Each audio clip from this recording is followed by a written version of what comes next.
오후의 시작 함께 하실래요? 안녕하세요. 전주리 아나운서의 개인 사정으로 오늘 하루 세상의 모든 정보 진행을 맡게 된 아나운서 정지원입니다. 네이버가 일본의 국민 메신저 라인을 놓고 경영권을 잃을 위기에 처했죠. 일본 정부에 이어 라인 야후의 합작사인 소프트뱅크마저 네이버에게 지분 매각을 요구하면서 네이버가 어떤 선택을 하게 될지 관심이 쏠리고 있는데요. 자세한 내용 잠시 뒤 경제 포커스 코너에서 꼼꼼히 살펴보겠습니다. 유튜브와 SNS 알고리즘이 확증 편향을 불러일으키고 있다는 얘기 들어보셨을 겁니다. 그러니까 내가 보고 싶은 것만 보고 듣고 싶은 이야기만 듣게 된다는 건데요. 현실에서 보다 객관적인 시선을 가지려면 어떻게 해야 하는지 오늘 라디오 심리극장에서 알려드릴 예정이니까요. 궁금한 분들 계속 함께해 주세요. 저희 방송은 KBS 1라디오 유튜브 채널을 통해서도 실시간으로 시청 또 참여하실 수 있는데요. 많은 관심 부탁드리면서 KBS 세상의 모든 정보 지금 시작합니다.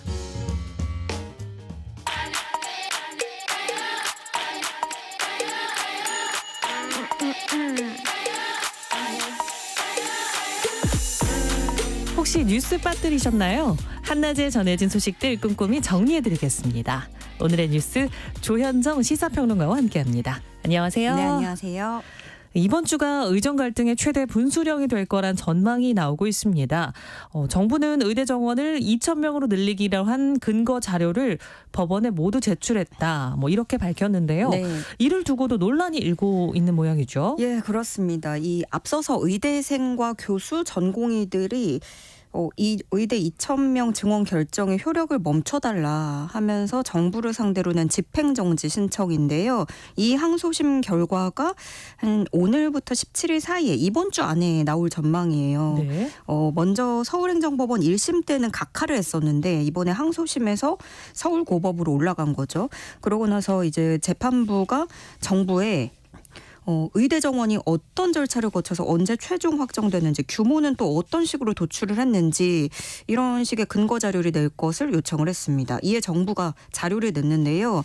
보건의료정책심의위원회 심의 안건과 회의록 등 49건을 제출한 것으로 알려졌고요.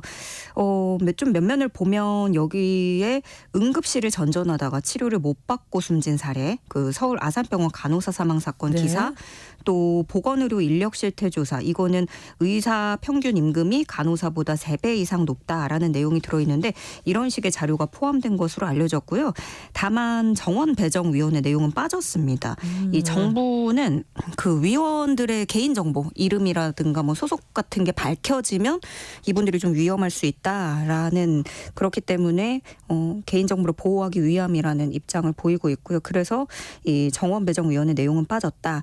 그리고 이번에 이 정부가 이런 자료들을 제출했다는 소식이 들려졌지만 의료계는 이것도 좀 근거가 부족하다. 예, 그럼에도 불구하고 2,000명이라는 이 규모 숫자가 산출된 배경에는 과학적인 근거가 없다라는 반응을 내놓고 있고요. 그럼 이제 재판부의 결정이 중요해지는데 네. 그 여기서 집행정지가 받아들여지지 않으면, 그러니까 의료계에서 요구한 게 받아들여지지 않으면 증원이 그대로 확정이 되는 거고, 의료계가 신청한 게 받아들여지면 증원에 제동이 걸리는 거죠. 그런데 어떤 결정이 나오더라도 이제 대법에 가서 재항고로 뒤집기는 어렵다는 게 중론인 게, 왜 그러면 이달 말까지는 각 대학교별로 모집 인원을 반영을 해야 되거든요. 그래서 좀 물리적인 시간이 이제 부족한 거고, 사실 지금 상황이 모든 게 재판부 손에 달려 있단 말이에요. 네. 그런데 참 법이 항상 중요하고, 그렇지만 협의와 조율로 이어가는 정치력이 실패하고 법원의 결정만 바라보는 형국이 됐다고 볼 수 있겠습니다. 그리고 또 정부가 의료 공백을 메우기 위해서 한시적으로 외국 의사들을 도입한다 이렇게 네. 밝혔습니다. 그런데 입법 예고 단계부터 반발이 아주 거세죠. 네, 일단 의료계에서는 예상한 대로 강하게 비판을 하고 있고, 네. 또 이게 그 국민권익위 국민생각함 홈페이지 온라인 공청회 입법 예고 공지가 항상 이렇게 올라와요. 입법 네. 예고하는 경우에. 근데 오늘 오전 11시 기준으로 보니까 1285개의 의견이 달려 있고요. 거기 이제 공감 버튼으로 의견을 피력하는 게 있는데 찬성 버튼이 51표, 반대 버튼은 1151표로 나타났습니다. 복지부가 그동안 입법행정 예고 수백 건을 했지만 이렇게 많은 의견이 달린 사례가 사실 몇 되지 않거든요. 댓글 살펴보면 실효성이 없다. 또 실수를 덮기 위해서 무리수를 계속하는 느낌이다. 이런 식으로 굉장히 회의적인 반대 의견이 대부분 있었고 일부 찬성 의견을 보면 의사 파업으로 인한 공백기에 한시적으로 허용하는 거니까 괜찮다. 혹은 또 한국어가 통하고 또 소정의 교육을 전제로는 찬성을 한다. 이런 의견도 보여집니다. 네. 그런가 하면 윤석열 대통령이 취임 2주년 기자회견을 열면서 소통을 강화하고 나섰는데요.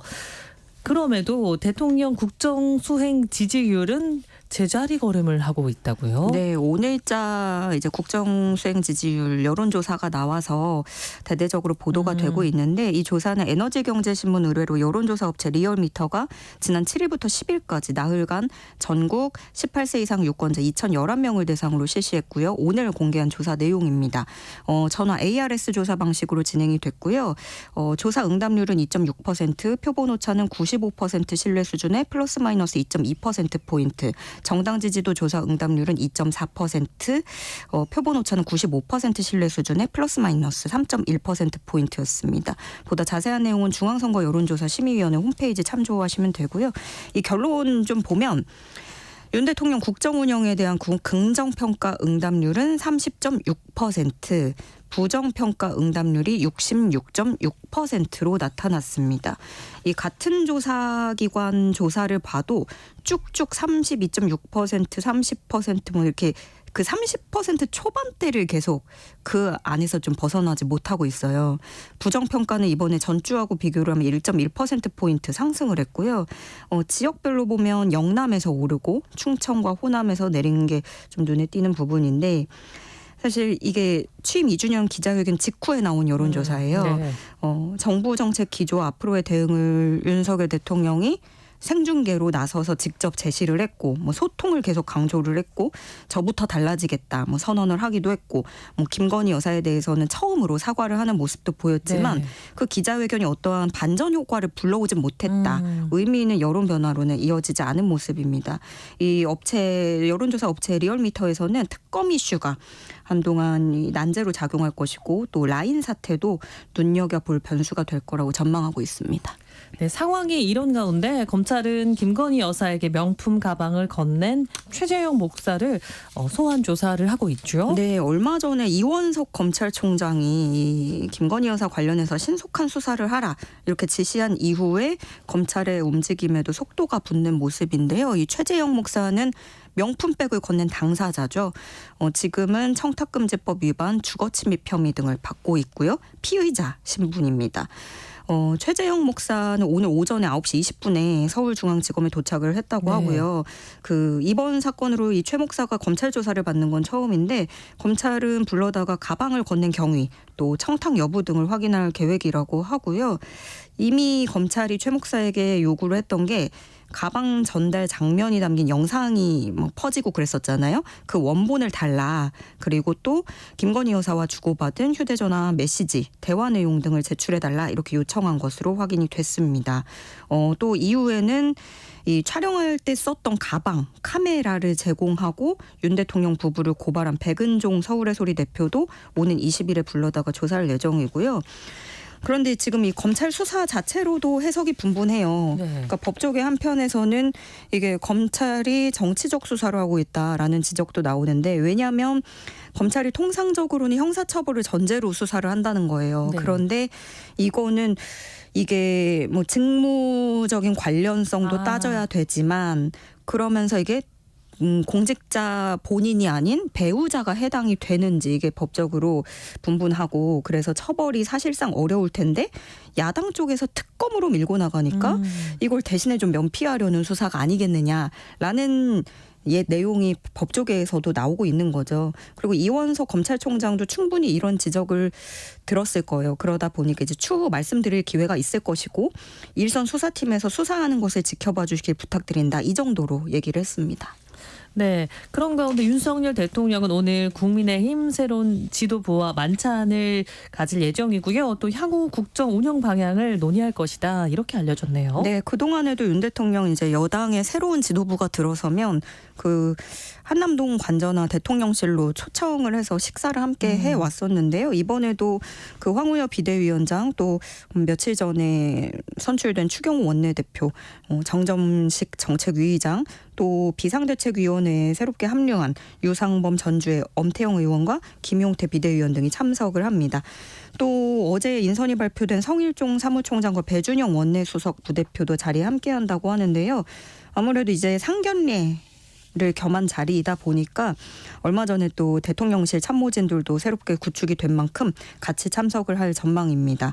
오늘 만찬에서는 아무래도 국민의힘 전당대회 또 특검 정국에 대한 대응 전략이 논의될 거라는 전망이 나오는데요. 그러니까 애초에 이번 비대위가 사실은 차기 전당대회를 준비하기 위해서 꾸려진 성격이 강하기 때문에 앞으로 그러면 국민의힘에서 굉장히 화두가 되고 있는 전당대회를 언제 개최할지 또 개최 시점 그리고 그런 룰은 어떻게 할지 당원 투표 비율이나 뭐 그런 민심을 어떻게 비율을 둘지 이런 의견이 오갈 것으로 보이고 또 비대위 인사들이 이번에 대거 친윤계로 꾸려졌다는 평가를 받아요. 그렇기 때문에 좀 대통령의 어떤 만찬 자리에서 의중을 피력하기에 용이한 부분도 있을 수 있겠다 이렇게 봅니다. 네, 여야 원내대표도 취임 이후에 첫 회동을 가졌다면서요. 네, 여야가 나란히 신임 원내대표 선출을 마무리 지었잖아요. 그래서 추경 원내대표, 국민의힘 추경 원내대표, 또 더불어민주당은 박찬대 원내대표 오늘 오전에 국회에서 첫 회동을 가졌는데요.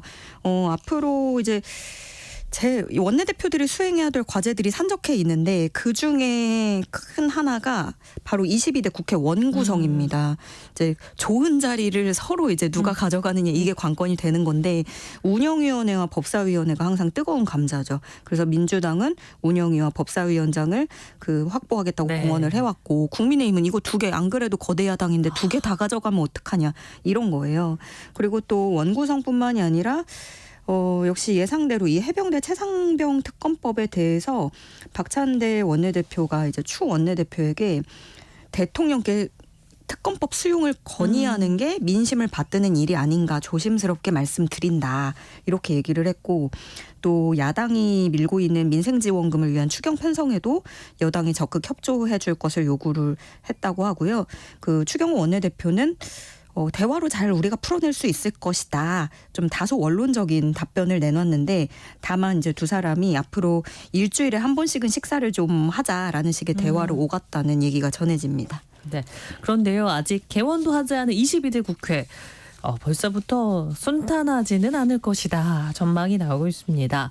민주당 초선 당선인들이 해병대 최상병 특검법을 관철시키기 위해서 천막 농성을 벌이고 있다고 합니다. 네. 어떤 상황인가요? 일단 민주당의 초선 당선인들이 지난 10일에 이 특검법 수용을 요구하면서 국회 천막 농성을 시작을 했고요.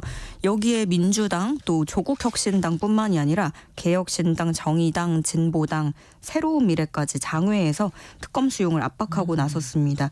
일부 의원들은 그 해병대 예비역들의 700km 행군에 동참을 하기도 했고요. 그런데 윤 대통령의 거부권 행사는 지금까지 나온 근거들을 토대로 하면 거의 기정사실화 돼 가고 있어요. 그래서 범야권은 윤 대통령이 거부권을 행사할 경우에 또 이번 달 안에 공동집회를 열 방침이라고 하고 아무래도 거부권 행사 뒤에 국회 재표결이 있어야 되기 때문에 그것까지 좀 염두에 둔 전초전으로 보여집니다.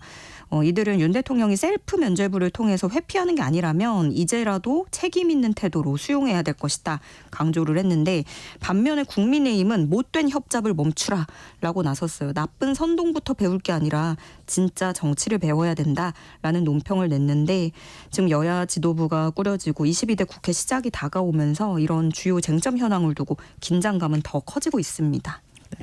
윤석열 대통령은 최상병 특검법에 대한 거부권 행사 이 시점을 두고 고심하고 있는 것으로 알려졌습니다. 네, 그 윤석열 대통령 거부권 행사에 대한 의중은 사실 나올 만큼 나왔다고 보여져요. 기자회견 때도 그랬고요. 다만 이제 언제 하느냐, 그 막판까지 고심을 좀 이어갈 거라는 분석이 중론인데 대통령실로서는 아무래도 제일 신경 쓰이는 건 여론의 추이일 거예요.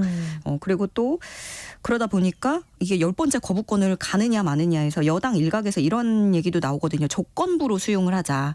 조금 이제 다 잃을 바에는 조금 내어주고 이렇게 조율을 해서 조건부로 수용을 해보자라는 건데 거부권이라는 극한 상황보다는 보다 조금 부담이 덜한 방법을 택할 수도 있는 거죠. 당장 내일 한덕수 총리가 국무회의를 주재하는데 이 국무회의에서 원래 거부권이 건의가 될 수 있는 거니까 그러기엔 내일은 근데 너무 빠르다. 그래서 거부권을 쓸 수 있는 법정 기한이 22일이거든요. 그러면 의결을 한다면 그때까지는 좀 더 숙고를 하다가 21일에 있을 국무회의에서 의결될 가능성이 커 보입니다. 네. 한낮의 교양 파트너, 지금 여러분께서는 세상의 모든 정보와 함께하고 계십니다. 이어서 다음 나눠볼 이야기는요. 행정안전부가 민방위 교육 영상에서 독도가 일본 땅으로 표기된 자료 화면을 사용했습니다. 논란이 일고 있는데요. 뒤늦게 수정을 했지만 일본에 빌미만 제공했다. 이런 지적이 나오고 있네요. 네, 우리나라 민방위 사이버 교육 영상 자료에 독도가 일본 땅으로 표시된 지도가 쓰인 건데요.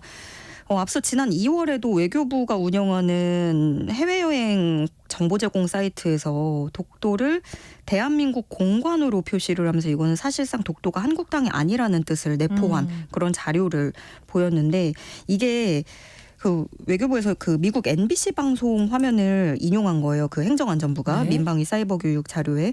그런데 이게 미국 NBC 방송도 일본의 기상청 자료를 갖다가 쓴 거거든요. 근데 일본은 이런 식으로 정부 자료에 자꾸 이제 독도를 일본 땅처럼 이런 그런 자료들을 쓰고 있고 어떤 일본의 기상재해가 일어났을 때 외신들이 그 자료를 그대로 가져가고 그런데 외신에서 이게 잘못 알려지는 거에 대한 경계가 있었는데 정작 우리나라 정부가 이 자료를 쓴 겁니다.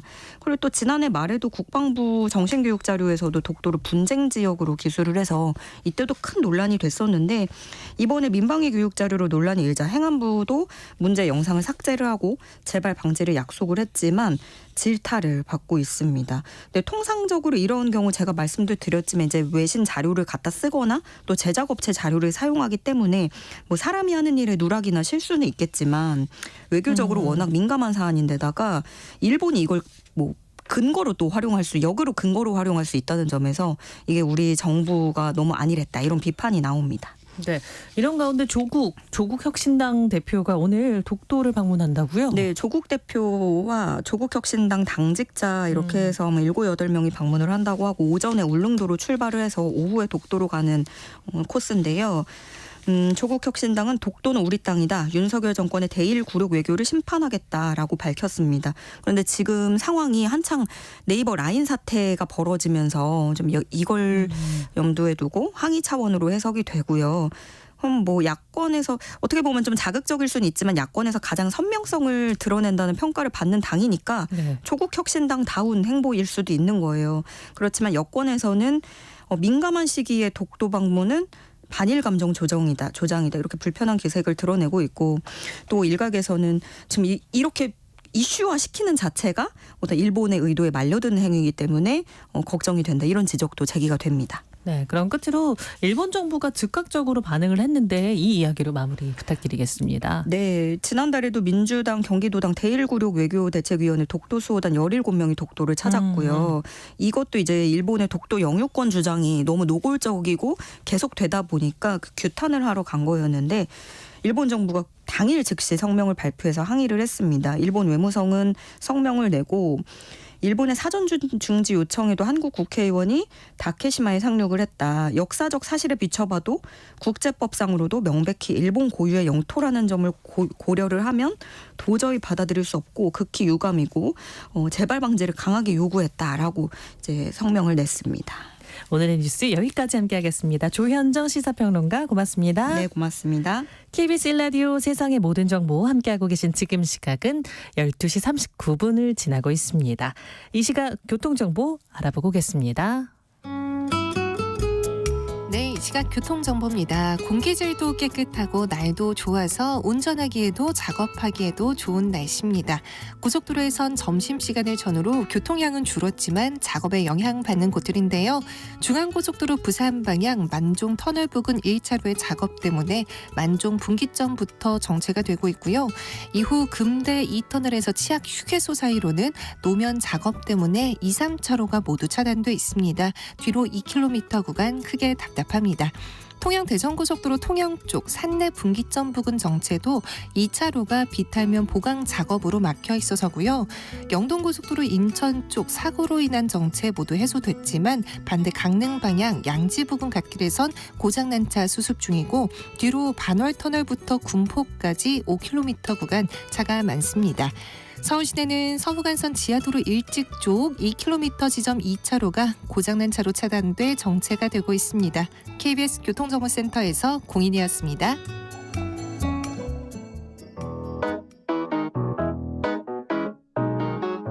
세상의 모든 정보는 청취자분들의 관심과 참여를 기다립니다. 방송 들으시면서 궁금한 점이 있거나 의견 공유하고 싶은 분들 계시면 문자 보내주세요. 추첨을 통해 모바일 쿠폰 보내드리겠습니다.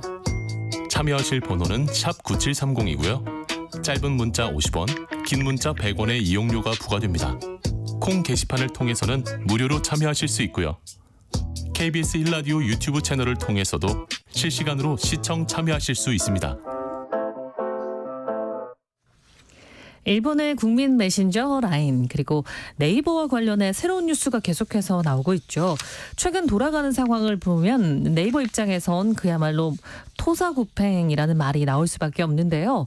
일본 정부는 물론 라인 야후의 합작사인 일본 소프트뱅크마저 지분 매각 협상을 공식화하면서 네이버의 강제 퇴출 가능성이 더욱 커졌기 때문입니다. 이런 상황을 어떻게 봐야 할지 김준범 KBS 기자와 함께 이야기 나눠보겠습니다. 안녕하십니까? 네, 안녕하세요. 라인 사태가 해결의 실마리를 좀 찾아야 될 텐데 점점 더 커지는 분위기예요. 예, 제가 2주 전 딱 이 시간에 라인 야후 사태 소개해드렸는데 그때 뭐 심각성이 한 3이나 5 정도였다면 네. 지금은 한 10이나 20은 되는 것 같습니다. 그러니까 뭐 해결, 봉합과는 정반대로 가고 있고요. 그만큼 비례해서 국민적인 관심사, 국민 이슈가 되고 있습니다. 라인이라는 게 우리나라의 네이버와 다음 등의 포털에서 얼마나 검색되는지를 지수화시켜놓은 지수가 있는데 5월 5일만 해도 3 정도 됐어요. 3. 네. 근데 5월 9일이라니까 나흘 만에 47로 올라갔거든요. 그러니까 사람들이 15배 넘게 검색을 할 정도로 도대체 이게 뭐야? 라인이 무슨 회사야? 왜 이렇게 시끄러운 거야에 대해서 모두가 관심 갖는 좀 국민 이슈로 확대돼버렸다. 이렇게 볼 수 있습니다. 그래서일까요? 이 라인 애플리케이션에 설치하는 우리 사람들도 늘고 있다고요. 이것도 좀 특이합니다. 그 라인이 시끄러워지니까 라인을 더 많이 쓰는 건데 사실 라인은 우리나라에서 국민 메신저는 아니잖아요. 우리나라 국민 메신저는 뭐 카톡이고 네. 라인을 쓰는 분들은 많지는 않은데 국내에서 라인 이용 설치 건수가 확 늘고 있어요. 물론 이게 우리가 일일이 깐 분들한테 왜 깔았어요? 물어볼 수는 없지만 네. 해석하기로는 이제 워낙 네이버 라인이 일본에 핍박받는 형국이다 보니까 좀 지켜주려는 애국 소비, 뭐 애국 설치 아니냐 이런 해석도 나오고 있습니다. 실제로 좀 더 자세히 이야기를 나눠보면 라인 예. 사태 현재는 정확히 어떤 상황일까요? 일단 지난 주말, 그러니까 어제 사이에는 표면화된 뉴스는 없었습니다. 물론 네. 물밑에서 뭐가 있었는지는 모르겠지만 그래서 지난주 금요일까지 나온 게 현재 최신인데 사실 그동안에 우리나라 정부, 한국 정부가 굉장히 좀 비판을 받았어요. 그러니까 네이버라는 한국 기업이 일본 측 파트너인 소프트뱅크, 일본 기업에게 당하고 있고 더 나아가서 일본 정부가 그 일본 기업을 지원하고 있어서 지금 쌍으로 당하고 있는데 왜 한국 정부는 뒷짐만 지느냐 이런 비판들이 많았는데 지난주 금요일에 한국 외교부가 처음으로 공식적인 카메라 앞에서 브리핑을 했습니다. 그래서 일본 정부가 지금 네이버의 지분을 팔라고 사실상 압박을 넣는 것에 대해서 굉장히 유감스럽다. 그리고 만약에 부당한 조치가 정말 가시화되면 적극 대응하겠다 이렇게 이제 밝혔고요. 그러니까 사실 지난주까지는 일종의 네이버와 소프트뱅크 기업 대 기업의 문제였다면 네. 이제 그 외교부의 브리핑을 기화로 한국 정부 대 일본 정부, 그러니까 정부 대 정부의 이제 외교 문제로 조금 비화되고 있어서 이제 점점 더 문제가 커지고 있다. 해결과는 거리가 먼 쪽으로 가고 있다. 이렇게 볼 수 있습니다. 네, 말씀해주신 시각이 좀 중요할 것 같은데요. 라인 사태가 그야말로 외교 문제로 좀 비화될 조짐을 보이면서 네. 일본 정부가 한 발 물러선 듯한 모습을 보이고 있다면서요. 그러니까 사실 이제 지금까지 일본 정부는 계속 강하게 밀어붙이는 태도를 보였는데 한국 정부가 반발을 하니까 공식적으로는 뭐 어쨌든 표면적으로는 약간 물러서는 태도를 보였어요. 사실 이거에 대해서 일본 정부에서 가장 이제 공세를 주도하고 있는 사람이 일본의 총무상, 우리로 치면은 행정안전부 장관쯤 되는 이제 고위 관련데 총무상이 이런 브리핑을 금요일 같은 날 했습니다. 네. 그러니까 이번에 사실 이 문제의 발단이 네이버에서 발생한 개인정보 유출이거든요. 그러니까 개인정보를 잘 관리해달라는 보완을 우리가 촉구를 한 것이지 어떤 개별 기업의 경영권에 대해서 우리가 어떤 요청을 한 적은 없다 이런 식으로 발표는 했어요. 이제 그 말만 들으면은 사실 네이버가 지분을 파느니 마느니 할 이유가 없는데 근데 이걸 사실 진이라고 좀 보기는 어려울 것 같습니다. 왜냐하면 좀 이따 다시 얘기하겠지만 네이버의 파트너인 소프트뱅크가 공식적으로 네이버에게 너희 지분 우리에게 팔아 그리고 일본에서 나가 이런 식의 요청을 해왔거든요. 그러면서 그 뒷배에 일본 정부가 있다는 걸 시사를 했기 때문에 그러니까 일본 기업과 일본 정부는 내부적으로 소통을 하고 있고 다만 네. 한국 정부가 반발을 하니까 일본 정부는 우리 그런 거 아니었어라고 지금 발을 빼고 있지만 실질과는 좀 거리가 먼 태도로 해석된다 이렇게 볼 수 있습니다. 네, 방금도 짚어주셨는데 일본 측 대주주가 소프트뱅크잖아요. 네. 소프트뱅크가 앞으로 좀 어떤 움직임을 보이게 될까요? 그러니까 일단 이 모든 문제의 시작은 작년 11월에 있었던 개인정보 유출 사고고요. 네. 일본 정부가 일본의 기업인 소프트뱅크, 그러니까 라인 야후에 너 이거 어떻게 할 건지 보고해라고 한 시한이 7월 1일이에요. 그러니까 대략 한 달 한 20일 정도, 한 달 반 정도 남았기 때문에 네. 일본 기업 입장에서는 자국 정부에 뭔가를 보고를 해야 됩니다. 근데 원래 한 3월 정도에 1차 보고를 했었어요. 1차 보고를 할 때는 소프트뱅크가 네이버와 계속 사업을 같이 하고 다만 네이버에서 좀 기술적인 허점이 생겼으니 그런 문제를 좀 해소하는데 시간을 좀 주십시오. 이런 취지로 보고를 했다가 일본 기업이 일본 정부에 혼난 거거든요. 그러니까 그래서 이번에 7월 1일까지 보고할 때는 뭔가 좀 더 일본 입장에서는 전향적인 조치를 가져가야 될 것이고 지난주에 일본 소프트뱅크 경영진이 구체적으로 밝힌 걸 보면은 네이버와 사업을 사실상 정리하겠다. 그리고 현재는 지분이 50대 5, 55대 5 구조인데 이걸 일본 쪽이 더 많이 가져오도록 지분을 사오겠다. 그리고 현재 라인의 기술적인 부분은 네이버 워낙 잘하기 때문에 네이버 한국 기업에 의존하고 있는데 그것도 일본 입장에서는 기술 독립을 하겠다. 사실상 모든 걸 정리하겠다라고 발표를 했기 때문에 아마 7월 1일까지 하는 보고서에는 모든 걸 한국과 정리하거나 지금보다 훨씬 관계를 축소하는 방향이 담길 걸로 예상이 되고 그건 거꾸로 보면은 네이버 입장에서는 뭔가를 팔아라라고 강제당하는 이제 그런 상황이 되는 거겠죠. 네, 라인 사태와 관련한 이야기 KBS 김준범 기자와 나눠보고 있는데요. 이 사태의 핵심은 아마 지분 문제가 말씀해 주신 될 것 예. 같아요.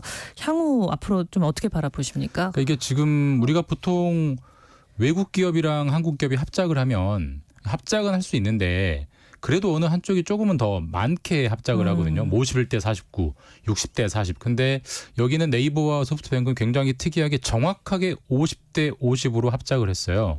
그렇기 때문에 어느 쪽도 현재 지분상으로는 우위가 아니에요. 소프트뱅크 입장에서 네이버를 일본에 사실상 좀 떠나라라고 몰아내고 싶으면 네이버가 가진 50 중에 적어도 자기들이 한 3분의 2, 한 65 이상은 가지도록 사와야 되거든요. 그러려면은 네이버가 그만큼 팔아야 되는 건데 네이버 입장에서는 그걸 팔면 이제 2대 주주가 돼버리기 때문에 그걸 팔 거냐 말 거냐, 그거를 얼마에 팔 거냐, 이게 사실 네이버가 굉장히 재고 있다, 굉장히 고민하고 있다 이렇게 볼 수 있습니다. 네. 네, 그러니까 네이버가 지분을 팔아야 할 법적 의무는 없지 않는 겁니다. 법적인 의무는 네, 없습니다. 네. 사실 뭐 어느 나라 정부든 그 나라에 진출한 기업에게 너희 지분 팔고 나가라고 말할 수 있는 그런 자본주의 없죠. 국가는 네, 없죠. 그렇죠. 반대로 우리나라 정부가 우리나라에 들어와 있는 일본 기업에게 너희 나가 이렇게 말할 수는 없거든요. 그렇죠. 그러니까 마찬가지입니다. 네이버가 팔 의무는 없는데 다만 이제 메신저가 이제 광의의 통신 사업이고 우리 통신 사업 뭐 우리 SKT, KT, LG 등등의 통신 사업을 잘 보면은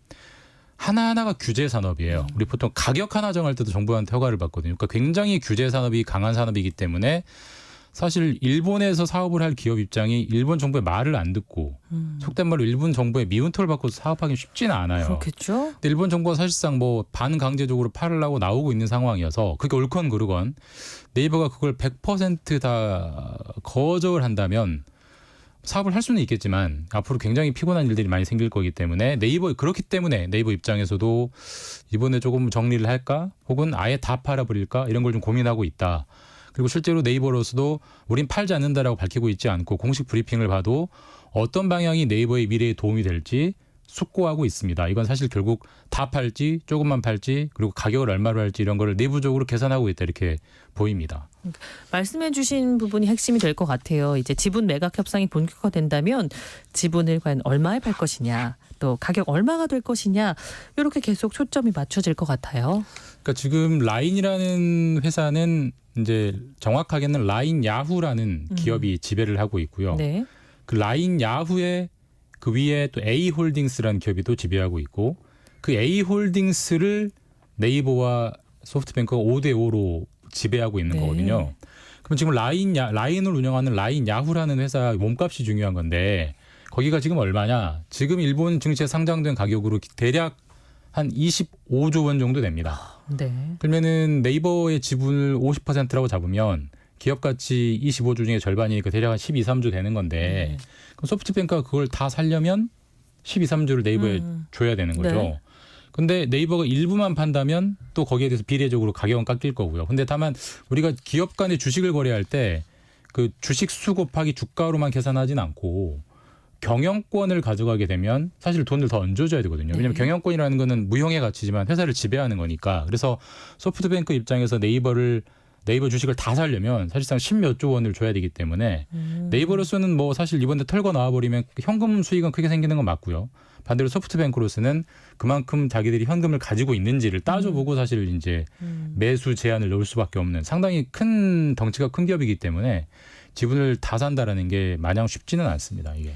그럼 소프트뱅크 입장에서는 어떤 좀 고민들이 오고 갈까요? 일단 소프트뱅크가 만약에 현재는 정확히 50대 50이기 때문에 기술적으로만 보면 단 한 주만 더 사도 돼요. 그러니까 50% 플러스 한 주만 있어도 일대 주주는 됩니다. 근데 보통 지분이 너무 치열하게 붙어 있으면 확실한 경영권 행사를 할 수 없어요. 그래서 제가 아까 말씀드렸듯이 소프트뱅크가 확실하게 경영권을 가지려면 최소한 3분의 2, 그러니까 65%, 66% 정도의 지분을 가져야 되니까 네이버에서 15나 16%를 사야 되는 거고요. 네. 이제 그런 제한을 넣은 것 같아요. 다만 이제 그러면 그 가격을 지불을 해야 되는데 아까도 말씀드렸지만 네이버가 이거 팔 의무가 없거든요. 근데 팔아주려면 네이버도 당연히 몸값을 더 얹어서 받아야 되는 거고 네이버가 이걸 마냥 팔아서 현금이 생기는 게 좋은 게 아닌 게 이 네이버와 소프트뱅크 일본 합작사가 일본 사업만 하는 게 아니고 그 합작사가 네이버가 사실 우리 동남아 나가보면 많이 알겠지만 동남아에도 굉장히 많이 진출을 해 있어요. 네.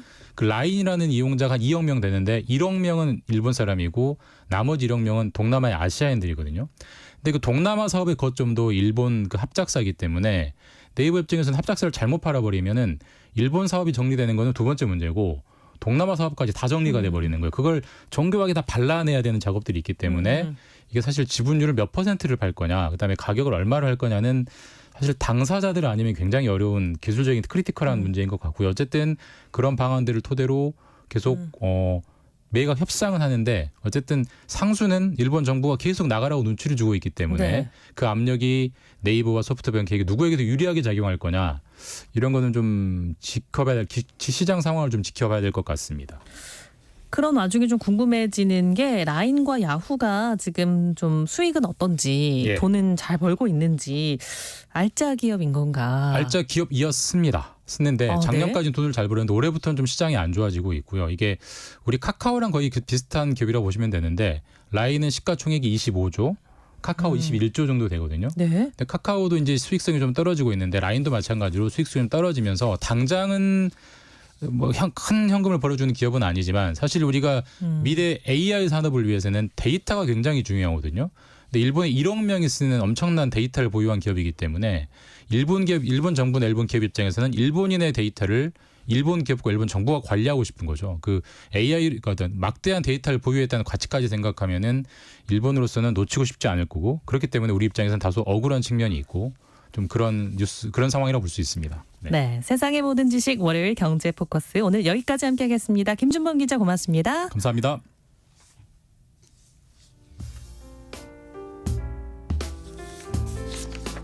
네, 정신없이 바쁜 하루 지금 우리 주변에서 벌어지고 있는 사건 사고 소식들 한숨 돌리며 살펴보도록 하겠습니다.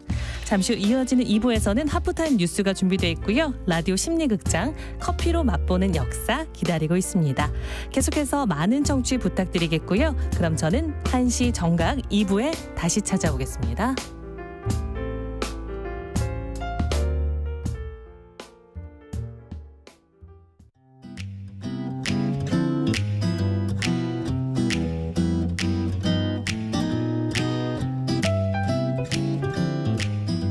안녕하세요.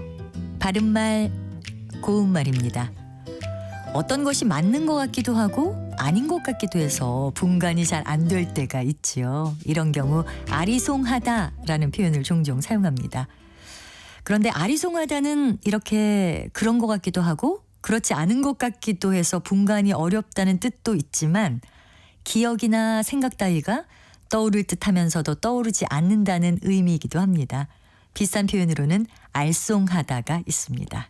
예를 들어 그의 본심이 무엇인지 알쏭하기만 하다. 또는 어제 술자리에서 내가 무슨 말을 했는지 알쏭하다. 이렇게 말할 수 있습니다. 일상 대화에서는 알쏭하다보다는 알쏭달쏭하다를 더 자주 접할 수가 있지요.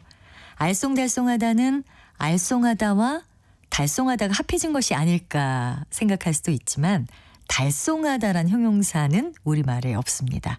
아마도 아무 뜻 없이 운율을 맞추기 위해서 들어간 표현이 아닐까 합니다. 또 알쏭달쏭하다란 표현에는 앞서 말씀드린 뜻 외에도 여러 가지 빛깔로 된 점이나 줄이 고르지 않게 뒤섞여 무늬를 이룬 상태다라는 뜻도 있어서 알쏭달쏭한 고운 무지개 같은 표현으로도 사용할 수 있습니다. 바른말 고운말 아나운서 변희영이었습니다.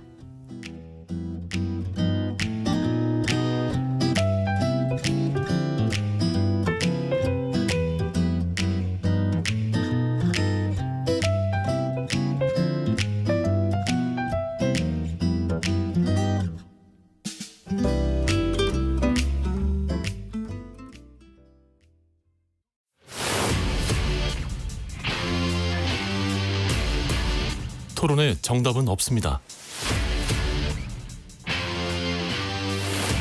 토론이 세상을 바꿀 수도 없습니다. 하지만 질문은 새로운 세상을 만들 수 있습니다. 질문으로 올바른 세상을 만드는 첫걸음. 평일 저녁 7시 20분 KBS 열린 토론.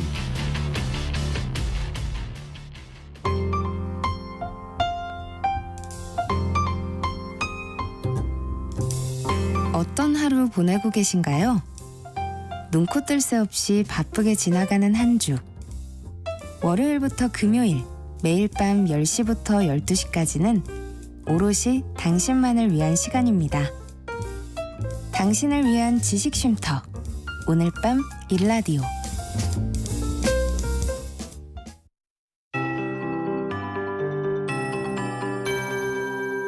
KBS 58분 날씨.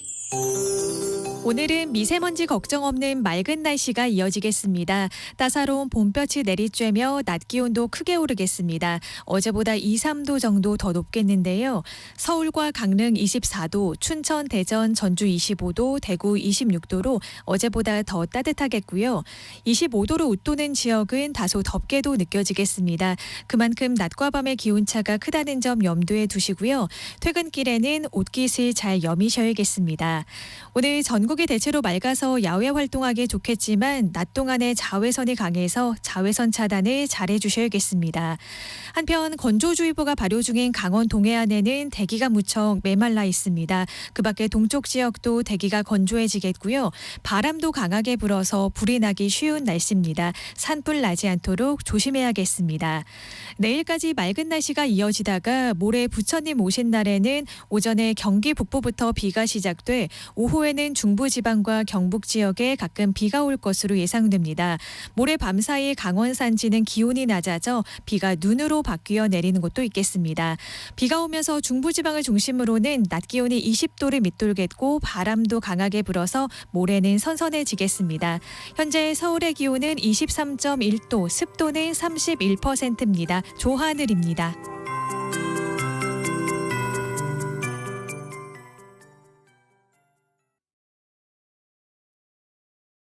정성을 다하는 국민의 방송 KBS가 한시를 알려드립니다. AM 711kHz, FM 97.3MHz, KBS 1라디오입니다. HLKA.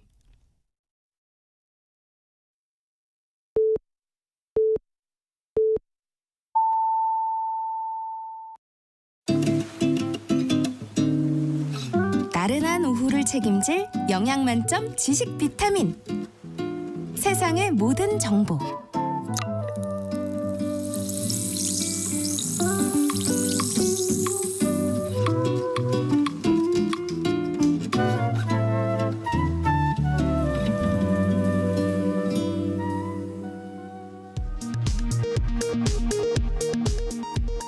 이 시각 라디오 정보센터 뉴스입니다. 해병대원 순직 사건을 조사 중인 경북경찰청이 오늘 임성근 전 해병대 1사단장을 피해자 신분으로 소환했습니다. 임 전 사단장은 업무상 과실치사 혐의를 받고 있으며 해병대원이 순직한 지 10달 만에 처음으로 경찰의 대면 수사를 받고 있습니다. 의료계 측이 정부가 법원에 제출한 의대 증원 2,000명 근거 자료를 공개한 가운데 정부는 공정한 재판을 방해하려는 무분별한 자료 공개를 멈추라고 비판했습니다. 정부는 또 미복귀 전공의들이 이번 주 중 복귀하지 않을 경우 전문의 자격 취득 시기가 1년 지연된다고 경고했습니다.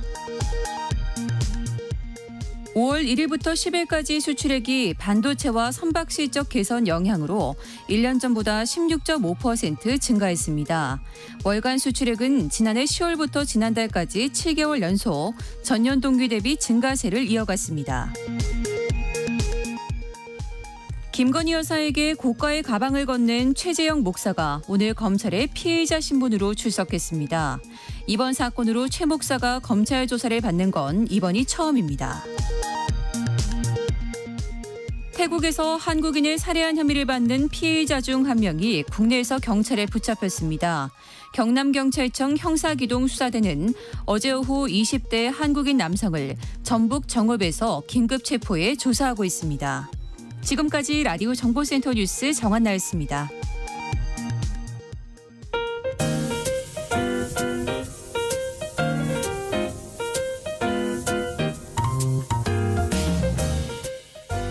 정신없이 바쁜 하루, 지금 우리 주변에서 벌어지고 있는 사건, 사고 소식들 한숨 돌리며 살펴보시죠. 하프타임 뉴스 임선우 뉴스캐스터와 함께합니다. 안녕하세요. 안녕하세요. 오늘 첫 번째 소식입니다. 태국 파타야에서 한국인 관광객이 납치돼 살해당하는 사건이 있었죠. 네, 태국 파타야에서 끔찍한 사건이 벌어졌습니다. 저수지에서 30대 한국 남성이 시멘트로 가득 찬 드럼통에 담긴 채 시신으로 발견됐는데요. 숨진 채 발견된 이 남성은 약 2주 전인 지난달 30일 태국에 입국한 것으로 파악됐는데 지난 7일 어머니의 신고로 실종 사실이 알려지게 됐습니다. 당시 남성의 어머니는 모르는 남자가 아들의 번호로 전화를 걸어왔다고 말했는데요. 그러면서 아들이 불법 마약을 물속에 버려 피해를 입혔으니 300만 바트, 우리 돈 1억 원의 몸값을 가져오지 않으면 살해하겠다라고 협박받았다 상황을 설명했습니다. 네. 대사관의 공조 요청을 받은 태국 경찰은 수사팀을 꾸려 CCTV를 뒤지며 추적에 나섰는데요. 다른 한국인 2명이 플라스틱 드럼통과 밧줄을 구입하는 장면이 확인됐고 지난 3일 피해자를 차량에 태워 저수지 근처 숙박시설로 가는 모습과 하루 뒤 검은 물체를 싣고 가는 모습이 포착됐습니다. 현지 경찰은 한국인 3명을 용의자로 지목하고 이미 출국한 1명을 뺀 나머지 2명을 쫓고 있는데요. 먼저 국내로 입국한 피의자 중 1명은 어제 오후 전북 정읍 주거지에서 긴급 체포됐습니다. 체포된 피의자는 어젯밤부터 이뤄진 경찰 조사에서 혐의를 일체 부인했는데요. 경찰은 진술 내용의 진위 여부를 태국 경찰과 공조해 확인할 계획인 것으로 전해졌습니다. 네, 다음 소식도 살펴보겠습니다. 한 보건소 공무원이 직장 내 괴롭힘을 암시하는 유서를 남기고 스스로 목숨을 끊는 일이 있었어요. 네, 참 안타까운 소식인데요. 서울 강북구 보건소에서 일하던 50대 공무원이 지난 1일 스스로 목숨을 끊은 사실이 뒤늦게 알려졌습니다. 고인이 남긴 유서에는 직장 상사와 업무상 의견 대립이 있었고 이후 주위 동료들은 알 수 없도록 교묘한 방법으로 상사에게 괴롭힘을 당했다는 내용이 담겼는데요. 과도한 업무량과 이 같은 갈등으로 극심한 스트레스에 시달리면서 우울증 치료를 받기도 했고요. 또 이로 인해 지난 3월에는 병가를 신청하기도 했는데 요청한 기간만큼 허가도 받지 못한 것으로 알려져 논란이 커지고 있습니다. 최근 공무원 사회에서는 악성 민원과 조직 내 부당한 갑질로 이렇게 극단적 선택을 하는 일들이 비일비재하게 일어나고 있습니다. 올해 초부터 이달까지 벌써 10명이 세상을 등졌는데요. 지난 3월만 놓고 봐도 5명에 달했고요. 언론에 보도된 것만도 이만큼인데 수면 위로 드러나지 않은 사례까지 포함하면 그 숫자는 더 늘어날 가능성이 높습니다. 지난 3월에는 충북 괴산공청에서 출근한 지 2달밖에 안 된 9급 공무원이 상사의 괴롭힘을 견디다 못해 극단적 선택을 하기도 했고요. 같은 달 경기 김포시에서는 악성 민원 전화와 신상 공개 피해를 견디다 못해 스스로 목숨을 끊는 일도 있었습니다. 공직사회 특유의 상명하복식 문화, 또 악성 민원으로부터 공무원들을 보호해줄 울타리 마련이 시급해 보이는데요. 이들 역시 누군가의 소중한 자식이자 부모라는 생각 잊지 말고 따뜻한 말 한마디 위로를 건네보는 건 어떨까 싶네요. 네, 다음 뉴스 살펴보겠습니다. 날씨 얘긴데요. 날이 좋아야 할 5월인데 요즘 들어서 주말마다 폭우 또 강풍이 기승을 부리고 있어요. 네, 올해 5월은 계절의 여왕이란 말이 무색할 정도입니다. 어린이날 연휴 때도 전국에서 강한 비바람이 몰아치면서 우리 부모님들 뿔난 아이들 달래느냐고 애먹으셨죠. 지난 주말에도 전국 곳곳에서 강풍과 강우가 몰아치면서 피해가 속출했는데요. 용인의 한 쇼핑몰에선 30대 남성과 4세 어린이가 비바람에 날아간 대형 파라솔 기둥에 맞아 부상을 입기도 했고요. 성남시 수정구의 한 도로에선 약 11m 높이의 가로수가 정차 중인 택시 위로 넘어져 차량이 파손되기도 했습니다. 전문가들은 최근 기후변화의 영향으로 지구촌 곳곳에서 이상기후가 이어지고 있는데 한반도도 예외는 아니라면서 올여름 극한호우 등에 대비해야 한다고 입을 모으고 있습니다. 적도 부근의 수온이 비정상적으로 올라가는 엘니뇨가 그 원인으로 꼽히고 있는데 지난해 매우 큰 폭으로 오른 해수면 온도가 쉽게 식지 않아 올여름 폭염과 집중호우로 인한 피해가 클 수 있다고 경고했고요. 기상청 역시 5월에서 7월 강수량이 평년보다 많거나 비슷할 확률이 80%라고 전망한 만큼 철저한 대비가 필요할 것 같습니다. 네, 이 가운데 팅커벨로 불리죠. 동양 하루살이도 예년보다 빨리 목격이 되고 있어요. 네, 저도 최근 소스라치게 놀란 경험이 있는데요. 며칠 전에 용산 전자상가를 찾았는데 흰벽이 온통 거뭇거뭇하더라고요. 참 청소도 안 했다 생각하면서 가까이 들여다봤다가 네. 시겁했습니다. 팅커벨처럼 생긴 벌레가 가득 붙어 있더라고요. 네. 네, 기겁을 하고 얼른 자리를 벗어났는데 이렇게 저처럼 놀란 분들이 한둘이 아니라고 합니다.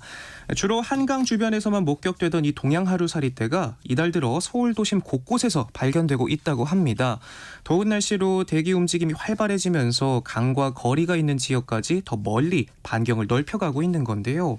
약 1km쯤 떨어진 곳에서도 종종 발견되곤 하는데 중간 서식처 없이도 도심 일대 발견되는 건 매우 이례적이라고 합니다. 이상기후로 출몰 반경에 영향을 미쳤을 것이란 분석인데 지난달 전국 평균 기온은 14.9도를 기록해 1973년 이래 가장 더운 4월로 기록되기도 했습니다.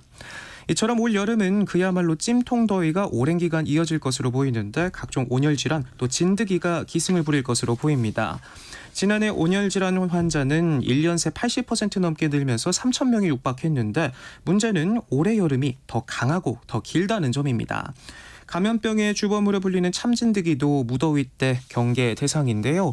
참진드기 활동을 분석한 지수는 평년보다 37% 넘게 올랐고요. 무더웠던 지난해보다도 30% 가까이 늘었습니다.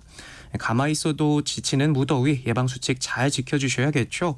갈증이 나지 않더라도 규칙적으로 물 자주 마셔주시고요. 참진드기가 많이 서식하는 풀숲이나 덤불은 애초에 들어가지 않도록 조심하셔야겠습니다. 네, 해외 소식 살펴보겠습니다. 캐나다에서요 아주 큰 화재가 산불이 났다고요. 네, 캐나다 중부와 서부 여러 곳에서 산불이 진화되지 않고 있습니다. 주변으로 계속해서 번지면서 피해를 키우고 있는데요.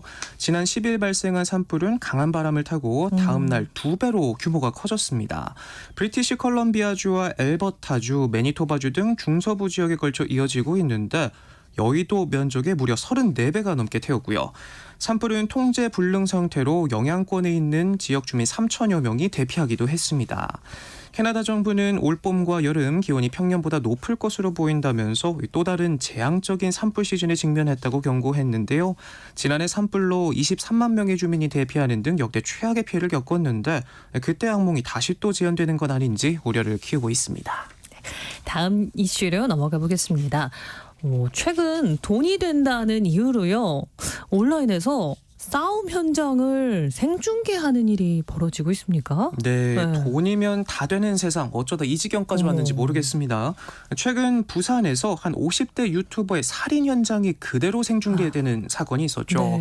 네. 불리한 콘텐츠가 돈이 되는 인터넷 방송의 생태계를 고스란히 드러낸 건데 SNS에 현피라는 단어로만 검색해봐도요. 싸움 동영상 수천 건이 올라와 있고요. 두 남성이 싸우다 한 명이 실신하는 모습을 10대가 생중계하고 시청자 수천 명이 몰려들어 댓글을 달고 후원금까지 보내는 사례도 있었습니다. 올 3월에는 한 인터넷 게임 방송 BJ가 평소 비방전을 벌이던 다른 스트리머와 싸움을 벌이기도 했는데요. 한 시청자가 둘이 만나 싸우면 1,500만 원을 후원하겠다며 부추기면서인데 해당 영상 속에는 한쪽이 상대를 일방적으로 발로 차고 바닥에 눕혀 20차례 넘게 주먹으로 머리를 가격하는 모습이 그대로 담겼습니다. 이 때문에 불리한 콘텐츠로 수익을 낼 수 있는 인터넷 방송의 유료 후원 생태계가 도를 넘었다는 지적도 나오고 있는데요. 방송 진행자가 자극적인 방송을 내보내면 실시간 후원 시스템을 통해 즉각 보상을 받기 때문에 이런 행태를 부추기는 구조인데 빅테크 기업들 이런 극단적 콘텐츠를 사실상 방치하고 있다는 비판도 나옵니다. 네. 유료 후원 중 일부 수수료를 가져가기 때문인데요. 유튜브에선 슈퍼챗으로 발생한 수익의 30%를 운영업체인 구글이 플랫폼 이용료 명목으로 가져가고요. 페이스북과 틱톡 등도 비슷한 수익 모델을 운영 중입니다. 국내에선 방송통신심의위원회가 모니터링하지만 강제성이 없고 또 시시각각 쏟아지는 영상들에 비해 인력이 부족해 즉각적인 대응도 어려운 상황인데요. 폭력을 주제로 하는 콘텐츠들이 실제 범죄로 이어질 확률도 높은 만큼 특단의 조치가 필요해 보입니다.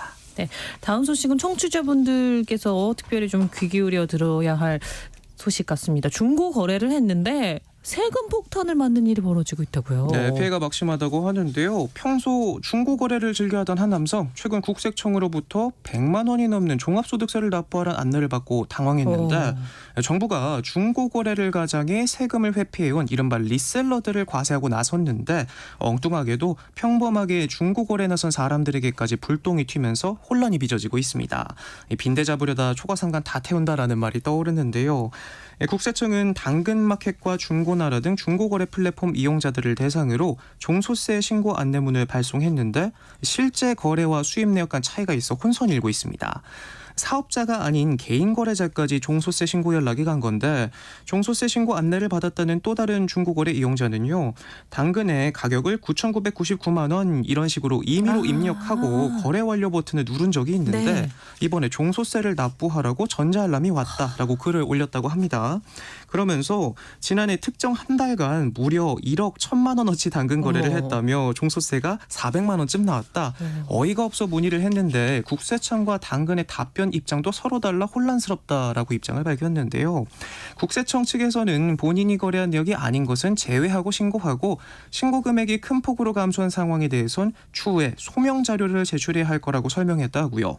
당근마켓 측에서는 신고 알람이 간 사람은 조만간 신고를 하지 않아도 된다고 고지를 해주겠다 말해 상황이 매우 혼란스럽다고 말했습니다.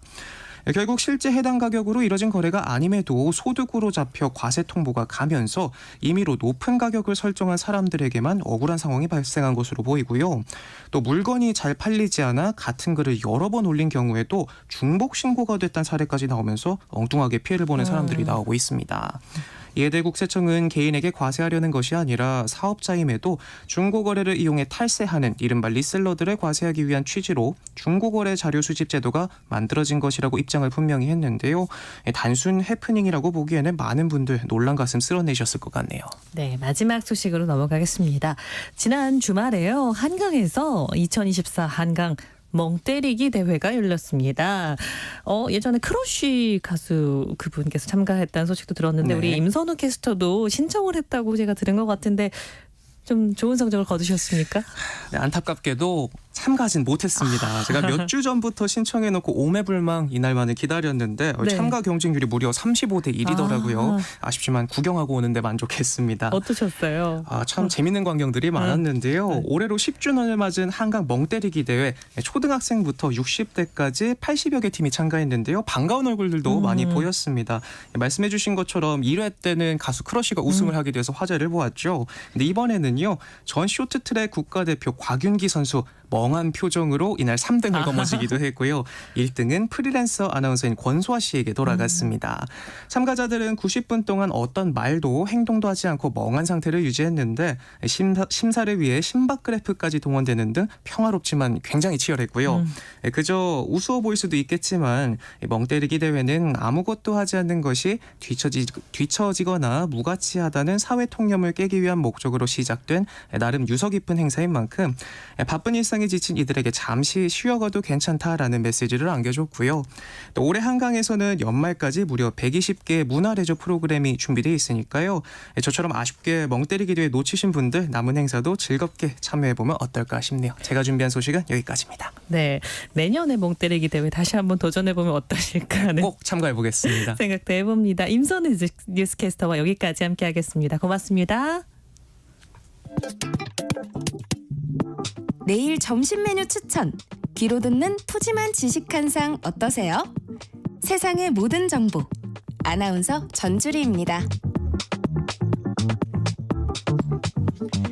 드라마 혹은 영화 속 인물들의 심리를 탐구해서 나와 내 주변 사람들을 조금 더 이해할 수 있게 도와드리는 시간입니다. 라디오 심리극장 사회심리학자인 신고은 작가 나오셨습니다. 안녕하세요. 안녕하세요. 오늘은 어떤 작품을 통해서 심리학에 좀 다가가 볼까요? 네, 오늘 준비한 작품은 정유미, 고 이선균 배우 주연의 잠이라는 영화입니다. 영화 잠은 신혼부부의 이야기로 남편이 자다가 이상한 행동을 하기 시작하면서 벌어지는 일들을 그린 미스터리 스릴러 영화인데요. 주인공이 정서적으로 피폐해지는 심리가 정말 잘 표현되어 있어요. 네, 잠이 든 동안 어떤 일이 벌어지기에 영화 장르가 미스터리, 스릴러일지 궁금해지는데요. 저도 아직 영화를 못 봤거든요. 네. 청취자분들을 위해서 줄거리부터 좀 살펴볼까요? 영화 속 신혼부부 현수와 수지는 누구보다 애정이 넘치는 소위 닭살 부부인데요. 어느 날 잠든 현수가 누가 들어왔어? 라는 말을 던집니다. 의아한 아내 수진이 무슨 말이냐고 묻지만 현수는 그 말을 중얼거린 후에 잠에 들어버리죠. 그리고 며칠 후에 현수가 잠이 들 때마다 이상한 행동을 보이는데요. 처음에는 얼굴을 벅벅 긁어대는데 그 강도가 너무 세서 수진이 하지 말라고 네. 하죠. 그런데 아침에 일어나 보니까 현수의 얼굴에 피범벅이 되어 있는 거예요. 이 잠결에 얼굴을 너무 세게 긁었던 거죠. 그날 이후로 현수는 잠이 들 때마다 기이한 행동을 하고 아침이 되면 자신이 무슨 행동을 했는지 전혀 기억을 하지 못합니다. 기이한 행동이 어떤 행동이었을까요? 네, 이 현수가 얼굴을 긁고 상처가 났던 날 이후에 수지는 너무 걱정이 되는 마음에 현수의 손에 주방장갑을 끼워주고 안심하는데요. 그날 밤 잠에서 깨어난 현수는 얼굴을 긁는 게 아니라 냉장고를 열고 그 안에 있던 음식들을 다 집어삼키기 시작합니다. 네. 뭐 날고기, 날달걀, 날생선까지 다 먹어 치우는 거죠. 이 모습을 보고 경악한 수진이 그만하라고 하는데도 수진의 목소리를 전혀 듣지 못하고요. 이번에는 갑자기 창밖으로 뛰어내리려고까지 하죠. 수진이 온몸을 던져서 현수를 붙잡고 벌벌 떨면서 밤을 지새웁니다. 같이 살고 있는 남편이 그것도 한밤중에 막 날달걀, 생선 날것을 막 집어 삼키면은 정말 무서울 것 같은데 원인이 좀 밝혀지나요? 놀란 부부는 다음 날 수면 클리닉을 찾아가게 되는데요. 거기서 수면장애 진단을 받게 됩니다. 의사가 말하는 수면장애 패턴이 현수의 행동과 거의 동일했던 거죠. 그래서 시간은 걸리겠지만 약을 먹고 수면을 위한 습관을 들이고 나면 나아질 거다 하는 의사의 말에 기대를 품고 돌아갑니다. 그러나 기대만큼 빠르게 이 증상이 호전되지는 않는데요. 임신 중이었던 수지는 남편의 기이한 행동 때문에 곧 태어날 아기가 위험에 빠질지도 모른다는 불안에 휩쓸립니다. 그래서 그날부터 아기와 자신을 지키기 위해 욕조에 들어가서 화장실 문을 잠그고 자기 시작하죠. 근데 이때도 이제 잠든 남편이 화장실 문을 열라고 쾅쾅거리는 그런 통에 더 큰 공포를 느끼게 되고요. 이러면서 수진의 마음 상태는 점점 피폐해지는데요. 남편의 행동이 나아지기는커녕 더 안 좋아진다고 느끼게 되면서 오히려 의사에 대한 불신이 생기는 거죠. 의사의 행동과 말투, 또 가운이 지저분했던 장면들을 생각하면서 속된 말로 돌팔이 의사다라고 확신을 가지게 됩니다. 그 말씀해 주신 이야기 들으면서 상상을 해보니까 점점 더 오싹해지는데요. 그러면 우리가 영화 잠을 통해 알아볼 심리학 개념은 뭘까요? 네, 수진이 변해가는 모습에서 살펴볼 수 있는 심리, 바로 확증 편향입니다. 확증 편향은 일단 어떤 신념이 형성되고 나면 그 신념을 뒷받침해 줄 만한 증거에만 주의를 두고 그 외의 정보에는 관심을 거두는 심리인데요. 쉽게 말해서 보고 싶은 것만 보게 되는 심리를 말하죠. 예를 들면 그런 말이 있잖아요. 수능날이 되면 항상 춥다. 수능날이 되면 춥지 않나요? 공식적으로 좀 회자되기도 하는 말이고 실제로 좀 춥지 않습니까? 개인적인 경험으로 제가 수능을 봤던 날은 굉장히 따뜻했거든요. 네, 그런데도 많은 사람들이 수능날은 춥다고 생각을 합니다. 왜냐하면 이미 수능날은 춥다라는 신념을 가졌고 추운 수능날만 되면 자신의 신념을 확증하는 증거로 삼으면서 역시 수능날은 추워 하고 믿는 거죠. 하지만 제가 수능을 치렀던 날처럼 별로 춥지 않았던 해에는 왜 수능날인데 안 춥지? 이렇게 관심을 갖는 게 아니라 그럴 땐 그냥 또 넘어가 버려요. 그래서 항상 우리 기억 속에는 추운 수능날만 선명하게 남아있는 거죠. 또 이런 경우도 있는데요. 어떤 분들은 나는 항상 운이 좋지 않아서 시계를 보면 4시 44분, 6시 6분이야. 이렇게 말씀하시는 분들이 있어요. 보통 4나 6이라는 숫자는 좋지 않은 의미로 사용이 되잖아요. 그런데 그 사람이 하루에 뭐 4시 44분, 6시 6분에만 기가 막히게 시계를 보지는 않을 거거든요. 네. 그런데 뭐 1시 35분이나 12시 3분 이럴 때 시계를 봤을 때는 그냥 아무 생각도 하고 있지 않다가 4와 6이 들어가는 시간을 볼 때만 의미를 부여하고 역시 난 재수가 없어 이렇게 생각을 하는 거죠.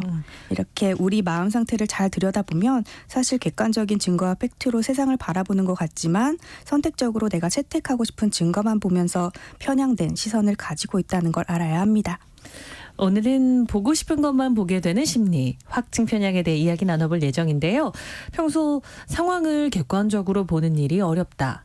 고집이 너무 세서 대인관계에 어려움을 겪고 있다. 이런 고민하시는 분들은 문자 보내주세요. 신고은 작가님께서 현실적인 조언 해드리겠습니다. 참여하실 번호는 샵 9730번이고요. 짧은 문자는 50원, 긴 문자는 100원의 정보 이용료가 부과됩니다. 콩 게시판과 KBS 1라디오 유튜브 채널을 통해서도 무료로 참여하실 수 있습니다. 추첨을 통해서 모바일 커피 쿠폰 보내드리니까요. 많은 참여 부탁드리겠습니다. 그럼 저희는 다시 영화 이야기로 돌아가 보겠습니다. 남편이 영화 잠에서 기이한 행동을 보이면서 아내의 불안감이 커졌다라고 우리 신고은 작가가 이야기를 해줬는데요. 구체적으로 그럼 주인공은 어떤 확증 편향에 빠지게 되나요? 사람이 불안과 공포에 빠지면 객관적인 판단이 어려워지는데요. 아기를 잃을지도 모른다는 두려움이 생기니까 얼마나 마음이 힘들겠어요. 그때부터 수지는 남편에게 귀신이 들렸다고 믿기 시작을 합니다. 그리고 그 귀신이 자신의 아래층에 살고 있었던 할아버지라고 믿죠. 그래서 할아버지 귀신에게 남편의 몸에서 나가라며 물리적인 위협까지 가하게 되는데요. 아내의 공격적인 행동에 실제로 상처를 입은 현수는 수진을 정신병원에 입원시키고 자신도 치료에 힘을 쓰게 됩니다. 다행히 증세가 호전된 현수는 수면장애가 치료되었다는 이야기를 듣고 수진과 함께 생활하기로 합니다. 그런데 끝난 게 아니라 여기서 또 경악을 금치 못하는 상황이 발생하는 거죠. 수면장애가 잘 치료됐다면서요? 무슨 일이 일어났습니까? 현수가 집에 돌아보니까 벽이랑 천정, 바닥, 소파까지 온통 부적으로 도배가 되어 있는 거예요.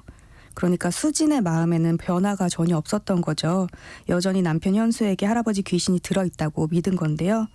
수진이 갑자기 현수에게 자리에 앉아보라고 하더니 남편에게 할아버지 귀신이 들어있다는 증거를 발표하기 시작합니다. 발표요? 네, 예, 굉장히 기괴한 장면이었는데요. 네. 이 직장인이 프리젠테이션 하듯이 거실에 화면을 쏘고 남편이 이상한 말을 꺼냈던 그날부터 날짜 계산을 하면서 사람의 몸에 귀신이 들어왔을 때 일어나는 일련의 과정들과 또 남편의 변화가 얼마나 비슷한지를 조목조목 설명을 하면서 여전히 남편 안에 할아버지가 있음을 설득하려고 하죠. 남편은 병원에서 수면장애 완치 판정을 받았고 뇌파 측정을 통해 검진까지 마쳤는데 이런 아내의 모습을 보니까 정말 진절머리가 납니다. 그래서 며칠간 자신에게 아무 문제도 없었고 나는 다 치료됐으니 이제 제발 그만하라라고 애원을 하죠. 그런데 아내는 지금은 남편이 나은 것처럼 보이지만 사실은 그게 아니라는 또 다른 증거를 제시하는데요. 바로 남편이 잠들었을 때 몰래 구술했다는 사실을 고백을 합니다. 화면 속에 나체 남성이 누워있고 구술하는 장면이 있었는데 그 남자가 자신이라는 걸 알게 되는 현수는 정말 이건 아니다 싶어서 집을 나서려고 하죠. 그러니까 자기도 모르는 사이에 그런 일을 당했다면 좀 도망치고 싶을 것 같긴 해요. 그렇죠. 그런데 이 현수가 나가려는 때에 화장실에서 이상한 소리가 나는 거예요. 그래서 가보니까 아랫집 할아버지의 딸이 감금되어 있었던 거죠. 수지는 할아버지 귀신이 자신의 아이를 해치려는 것처럼 할아버지가 떠나지 않으면 당신의 딸을 해치겠다. 이렇게 현수를 위협합니다.